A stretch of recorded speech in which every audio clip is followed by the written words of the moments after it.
And now it's my pleasure to yield to my friend from Wisconsin, also in the Border Security Caucus, the gentleman, Tiffany, for 3 minutes. Mr. Speaker, first of all, I want to say thank you to the gentlemen that have led the Border Caucus, Mr. Babin and Mr. Biggs. Thank you so much for your leadership on this issue. It's as a result of your efforts that you continue to deliver this message to the American people of what a disaster this was going on in our southern border that caused this to be the #1 issue in the past election before the American people.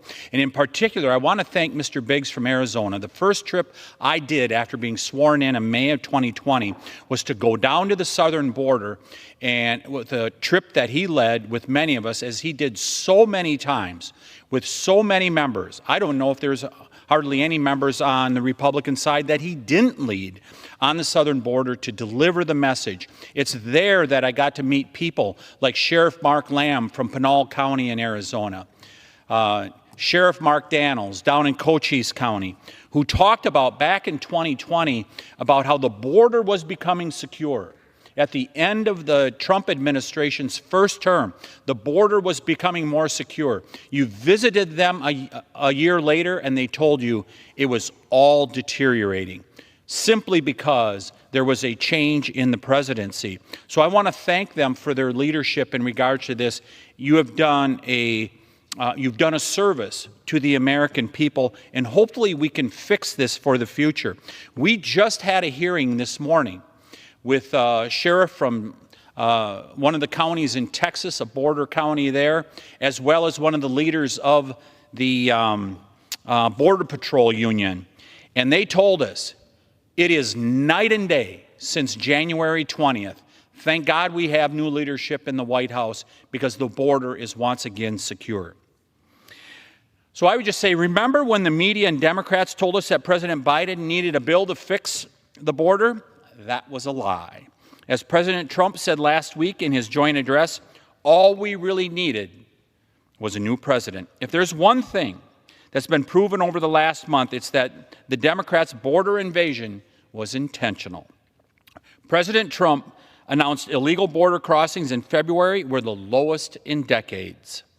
February 2024 under Biden, nearly 190,000.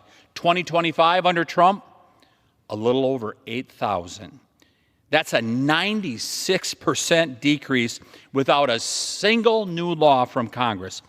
The difference, real leadership. It's truly a shame that Democrats willingly let the killers of Laken Riley, Jocelyn Nungare, and Rachel Morin into this country.